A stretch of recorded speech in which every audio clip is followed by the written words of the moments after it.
Good morning children. Welcome to economics class. See, last class we saw about how price and output is being determined under a perfect competition during the short run. What is the amount of profit earned by a single firm and what is the amount of loss that is incurred by a single firm we saw in the previous class. And also in the long run, what will be the amount of profit that is earned by firms in the perfect competitive market. Now, under perfect competitive market, we don't have any classification further because perfect means everything is set perfect. As such, this is the right way of running the market. But there are imperfect type. There is another classification of market called as imperfect competitive market, where under that we have got different types of imperfections. And John Robinson, she has defined what is imperfect competitive market in her words. That is the concept of imperfect competition. It was propounded in the year 1933 in England by John Robinson, and in America it was given by Chamberlain. And the different types of imperfect competition, these people have given the concept of what is called as an imperfect type of competition. Now, the definition of that is imperfect competition. It is a competitive market situation where there are many sellers, but they are selling heterogeneous products as opposed to the perfect competitive market scenario. The name suggests competitive markets are imperfect in nature. A very simple definition. Under a perfect competitive market, all the firms in the industry, they sell homogeneous products. That is, they sell similar type of products, similarity with respect to size, shape, color, quality, everything. And the price is also uniform. But these two aspects are missing in imperfect competition. That is, the firms, there are more number of firms. They sell different types of products and there is no homogeneity there. What is opposite of homogeneous? Heterogeneous. The products are dissimilar in nature. As a result of that, one compete with the other.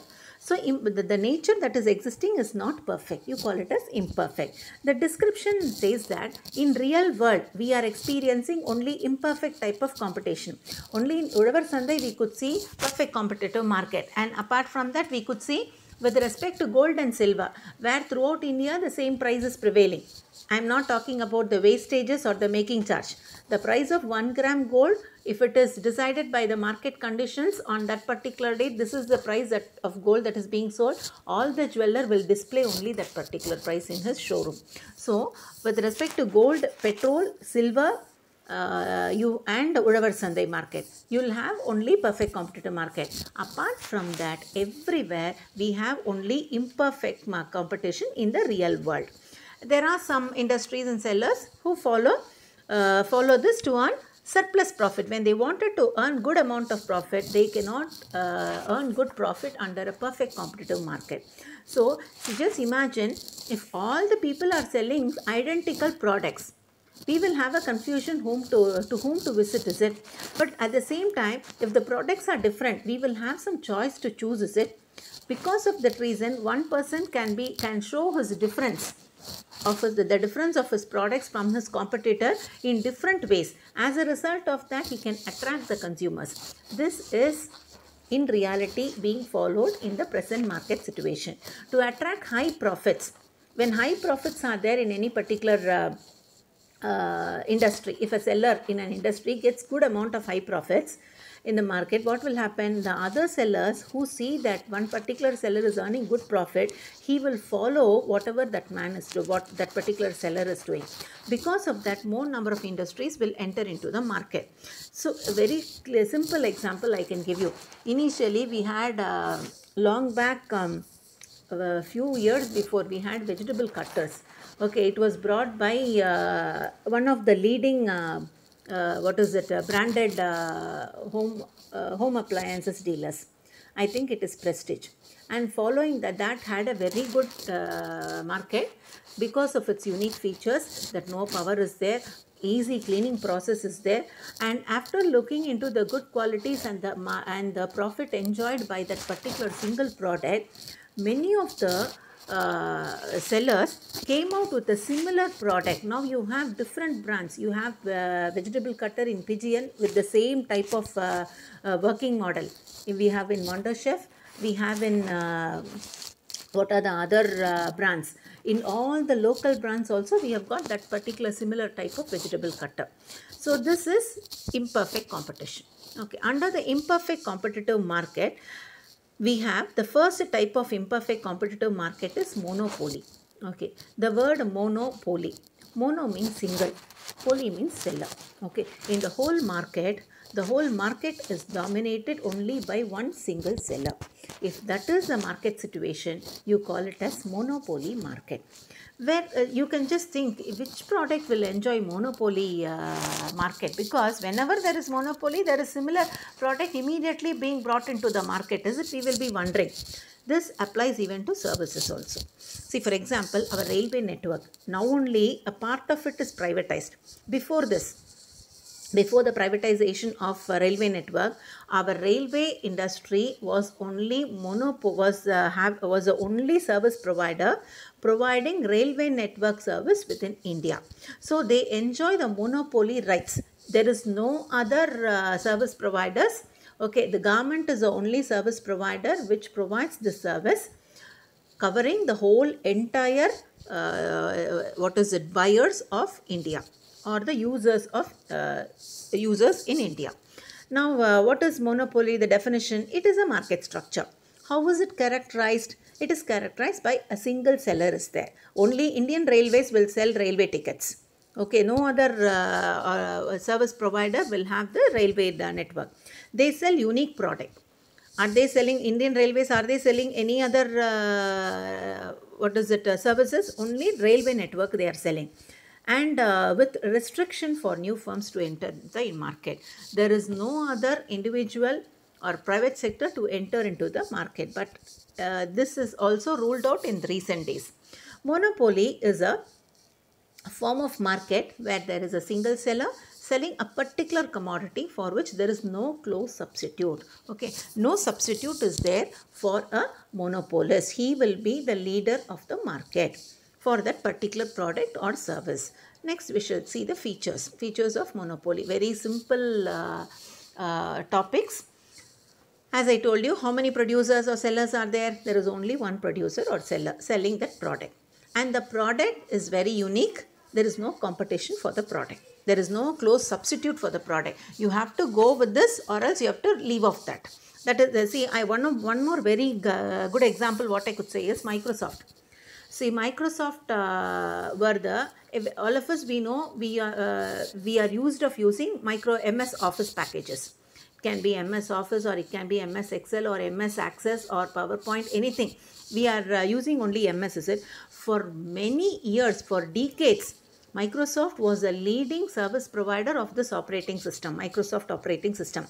And after that only, looking into the profit earned by this monopolist, more number of firms entered into the industry producing similar operating systems. Okay. Now, there is a strict barrier for entry of the new firm. New firms have so much of barricade to enter into the industry. It is not an easy task to bring the private sector into the railway network. There is so much of restrictions and barriers. And monopolist is a price maker. They are not price takers. They only will decide the price at which they have to sell the product. If they want to sell more products, they will reduce the price. If they wanted to, if they have very limited stock, they will definitely increase the price and sell the commodity.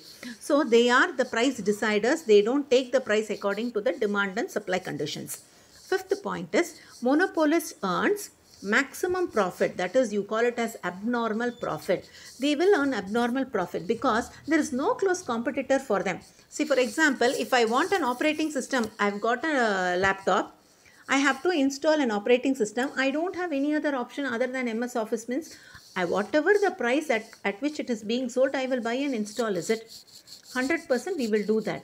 So, just because there is no competitor, we are forced to buy only from that particular single seller. As a result of that, the profit margin will be very high, which you call it as maximum profit or abnormal profit. Next is, what are the sources of monopoly power? Why is this monopoly? The concept of monopoly is in existence in the world, in the real world. First reason is natural monopoly. See, basically the nature itself has given certain countries to deal with certain commodities where such particular commodity or service is not available throughout the world. Clear example is gold mines. Gold mines are more in Africa.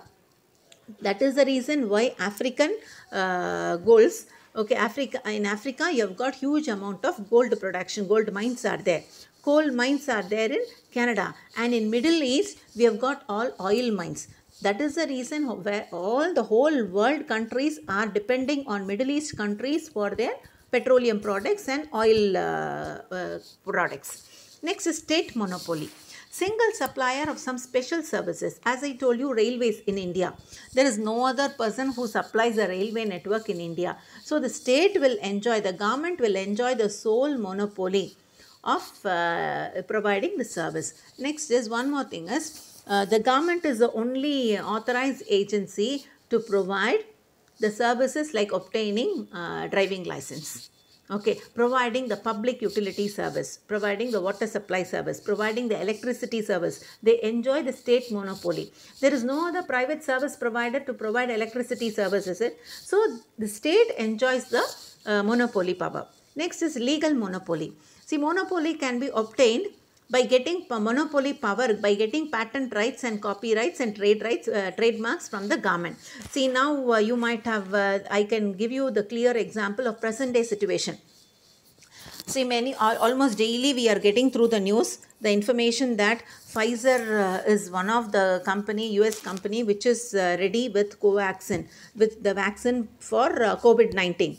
Now, all the world countries who wanted to buy the vaccine for COVID-19, if they wanted to buy from US, the Pfizer Limited have obtained the sole patent right and trademark to patent right to produce the commodity. It will not give the copyrights to any other person who can copy the formula for producing the vaccine for COVID-19.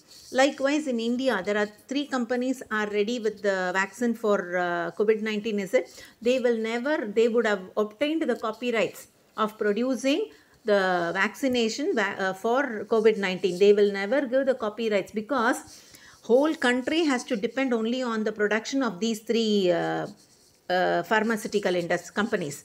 If this copyrights is being shared to public, what will happen? Even the small pharmaceutical industries will start producing the vaccination. As a result of that, the profit margin of the people who have really worked on the research and development of bringing that vaccine will totally fall down. They will not enjoy the benefits of their research and development. So they would have obtained the copyrights for producing the vaccine, and they will give their brand title for that particular product.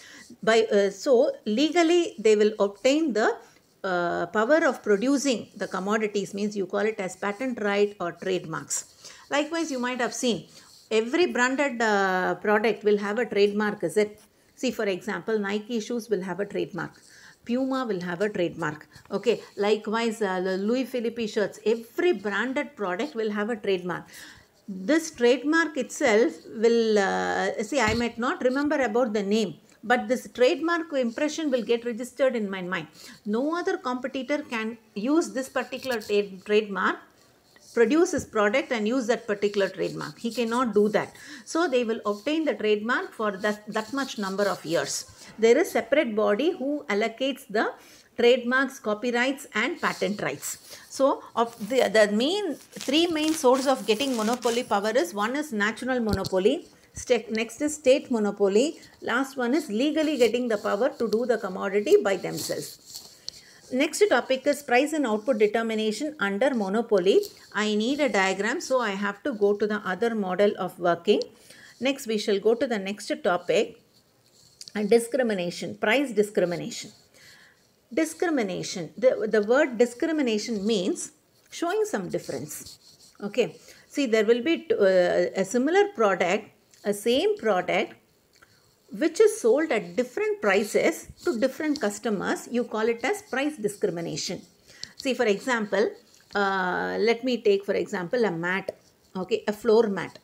A floor mat will be sold in the regular shandy also, in Ulvar Sandhe or any other shandy, A similar floor mat could be sold in a big mall also. Okay, so the floor mat which is being sold in the shandy will be sold at a different low price, because the people who come to a shandy will be what? Normal middle income people. But a person who visits the mall regularly for his needs, he never markets, he never purchases in local markets or in local roadside shops, means he is used of going only to the mall and doing his purchasing, means in that case he will not fix the price for the mat what rate he has fixed in the shandy or in the roadside shop. He will fix a higher price. One reason is it includes all the administrative cost. Another reason is the buyers who buy in the mall are capable of paying more. They enjoy good amount of consumer surplus. They are ready to buy any price. They are ready to pay any price for the product. Okay, just because they have a good ambience in that. Apart from that, people who have high consumer surplus are ready to pay a higher price. Okay, so a same product which is sold at different price for different customers, you call it as price discrimination. Higher price will be charged for price inelastic customers. Inelastic means you keep whatever price you want. I am ready to buy. Such type of customer, see, for example, my requirement is to buy 5 kgs of rice every month, means I will buy rice even if it is 100 rupees or even if it is 50 rupees, I am going to buy the same 5 kilograms of rice per month. Then you call it as inelastic demand. For whenever there is inelastic, when the price is inelastic, definitely the monopolist will charge high price only. Okay. The types of price discrimination. First type is personal discrimination. Different price are charged for different individuals. For example, the railway tickets. The railway tickets, they give concession to senior citizen, but they provide the same service. See, an elderly man sits next to me and travels. Elderly woman sits next to me and travels. A senior citizen is traveling along with me only, but I am paying a higher price, whereas a senior citizen is paying a lower price for the same service. This type of discrimination, you call it as personal discrimination. Okay. I think you're clear, children. These topics are very easy, but you have to understand it with examples so that it would be very, very easily interpretable. Next is geographical discrimination. A same product, if it is sold in one place at one price and the same product without any changes is sold at a different price in a different location, this type of discrimination, you call it as geographical discrimination. A very easily understandable example is China products. When you take China products, you take any product, there will be a China make in the market. See, for example, I am holding a pencil. A pencil also, 100 brands are there, including that a China brand also will be there. A mobile, China brand is also there. Books, textbooks, notebooks, China brand is there. Television, yes. Water heaters, washing machine, TV, refrigerators, oven, everything you have China brand. This China brand, in China, it is sold at a higher price, whereas in India, it is being sold at a lower price. What is the reason? They wanted to get Indian market. Okay, that is the only motive. So, a same product which is sold in their country at a very high price is being sold in other countries at a very low price. This type of discrimination, you call it as geographical discrimination. Next is on the basis of the use of the product or service. See, for example, different prices are being charged depending on the type of use for which that particular product or service is being utilized. A clear example is our electricity. See, the government is giving us electricity supply, is it? There are two types of connections. The same electricity, same wiring, everything is similar. The service is same, but if it is for commercial purposes, the fare will be very high. The electricity EB charge will be very high. Whereas if it is for a domestic, for the household consumption, the electricity fare will be very, very less. And if it is for people of less privileged category, there will be very, very minimum amount of electricity fare. So, for the same type of service, when they are charging to different customers at a different price, you call it as discrimination on the basis of use, how we are using the product. Next is, what is the degrees of price discrimination? Types of price discrimination is different. Degrees, to what extent you can increase the price. Okay, to what extent you can charge high price for this person. What is the deciding, what are the types of degrees of discrimination? Pugo has given 3 types of price discrimination. The first thing is first degree of price discrimination. See, for example, a monopolist will charge a very high price if the customer is very much willing to pay the price for him, for that product. See, he very badly wants that particular product. So, he'll be ready to he'll be ready to pay any amount of price to buy that particular product. Means, in such a situation, the monopolist will charge a very high price for the product. Such a type of discrimination, you call it as perfect price discrimination. Okay. See, whatever is the consumer surplus the customer gives, the monopolist will totally enjoy that consumer surplus. See, for example, you are going to a movie. The first day, first show movie you are going. If a person is ready to see the, counter price for the ticket is 120 rupees only. But in the counter itself, okay, they sell the tickets, let me say 1000 rupees. Not all people will buy a ticket at 1000 rupees, is it? But if there are people who are ready to pay even 1500, immediately the monopolist will use, because his consumer surplus is how much? Suppose if he is ready to pay 1000 rupees, means his consumer surplus is 880 rupees. That is, original price is, actual price is 120. Okay. His potential price is 1000. So, consumer surplus is 880 rupees. Which means, whatever is the consumer surplus, that is totally wiped away by the monopolist. He totally takes away all the consumer. There might be another man who would be ready to pay 500 rupees for a 120 rupee ticket. In that case, the consumer surplus will be 380 rupees, 500 minus 120. In that case also, this excess consumer surplus is taken away. Okay, so I am giving you an example to understand what is first degree of price discrimination. So, because of this reason only, this type of price discrimination is called as perfect discriminating monopoly. You perfectly discriminate. Okay, but there will be people who will never shell out even 1 rupee more than 120 rupees. In such a case, okay, the consumer surplus is 0. See, after 10 days, the movie, almost many people have seen the movie. This the person who has paid 1000 rupees and watched the movie, he will not be ready to pay 1000 rupees. Because he has already utilized that service. Now, even if he wants to watch the movie again, he would be ready to pay 120 rupees only.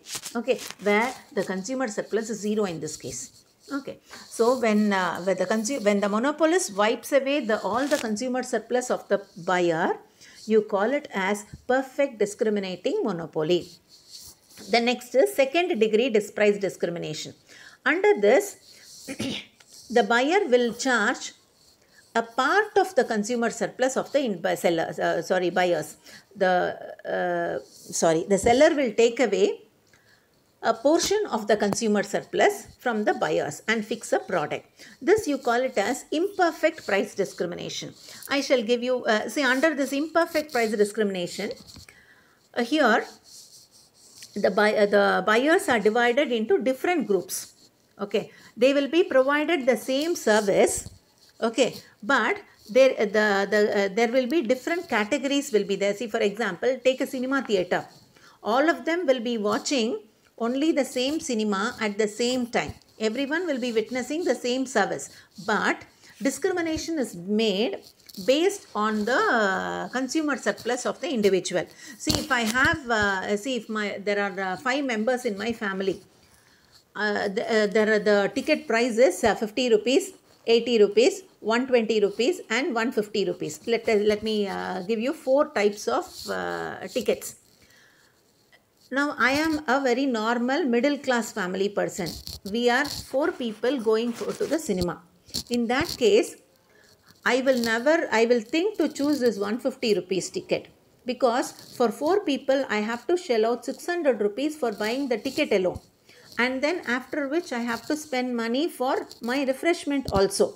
So might be I will choose 80 rupee ticket for 4 people, where I would spend 320 rupees, plus in addition to that I might spend some amount of money for my refreshment also. So here the seller, he discriminates the buyers and fixes them into divisions, different classes, and fixes different price according to my consumer surplus. If I am a very rich person where I enjoy a good consumer surplus, so I never mind paying 150 rupees for 110. If 10 people are there, I am ready to pay 1500 rupees and watch a movie. Okay, so if I enjoy good consumer surplus, I go for the high price. If I am enjoying very less consumer surplus, I go for a mediocre price class. If I don't enjoy consumer surplus, I just go to a class where the money I spend, the benefit I get. That's all.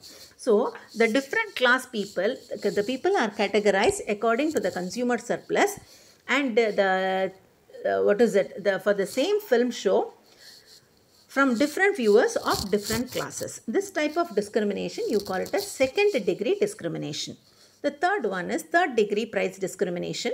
Under this, the monopolist, what he will do is, he will split up the entire market into small divisions and subdivisions. Okay, the same service will be provided might be what he will do is, he will divide the categorization based on age, he will divide, based on sex he will divide, based on the location also the price discrimination will be there. Based on the age, what he will, let me take for example railway service, okay, or else let me take the Black Thunder. You go to a theme park, okay, when you are going to a theme park, the discrimination is made based on the age. For children below this category, you have to pay one price. They will be also seeing or experiencing the same pleasure of visiting the theme park. Age category between 10 to 50 will be charged one amount of price, and people who just wanted to accompany their children but they will not be playing the games, such people will be charged some other fare. So this type of discrimination, you call it as third degree discrimination. Likewise, you could see in railway fares also. According to age, you can divide. According to the location, it is being divided. If you travel a short distance, your rate is this. If you are traveling a long distance, your rate is this. If you go in a first class, your rate is this. Second class, your rate is this. This type of discrimination, you call it as third degree discrimination. Okay. The next type of, this is not a type of discrimination, a concept which comes under monopoly, which is called as dumping. Okay, dumping means, all of us know in colloquial way, dumping means, what is the meaning of dumping? You just go and accumulate something in a place where already that particular product is there, is it? That is the lay meaning of what is dumping. Please erase off that meaning of dumping, whatever we have assumed so far. Dumping is a practice where monopolists, what they do is, I told you the example of China, is it? China products. In China, their products are sold at a very high price. But in foreign countries, in other countries other than China, their products are sold at a very low price. Okay, why do they do this? They wanted to take the market share of the foreign countries. Okay, in India, they wanted to throw off all the Indian manufacturers or other foreigners who have invested in India. Okay, so because of this reason, they fix a very low price in the Indian market. As a result of that, what people will do? They will buy China products because those products are cheaper. Very clear example, mobiles. Okay, many of us go for China model only, is it? Because of the reason it is low price. All the features of a very branded, costly phone, same features are available in a China model at a very low price. So what will we do? We will prefer to go to buy a China model only. This practice, you call it as dumping. Okay, that is in if I have to tell you in words, I gave you the example, but if I have to tell you in the meaning of this, if a monopolist is charging high price for his products in the local market, in China is a local market for China. In China, they are charging high price for their products and they are charging low price in the foreign market. In other countries, China supplies its goods to many countries in the world. Other than China, their products are sold at a very low price in the foreign market. Such a process is called as dumping. Okay, this they do it to expand their market in the other countries. They wanted to expand their market. Okay, they have wanted to bring a command over the other countries for their products. Okay, they wanted all the people to demand their products in the foreign market. For that reason only they reduced their prices. This type of process you call it as dumping. This is very, very important answer, children. Okay, and it is also otherwise called as international price discrimination. You discriminate the price, but it is done on an international basis. With this, we are coming to the close of the lesson. There is one more topic which I have left in between. I shall do one thing. I shall just prepare this as a small video and I shall put it in the WhatsApp group. I want you to do this as a homework. Okay. Thank you, children. Have a good day. Bye-bye.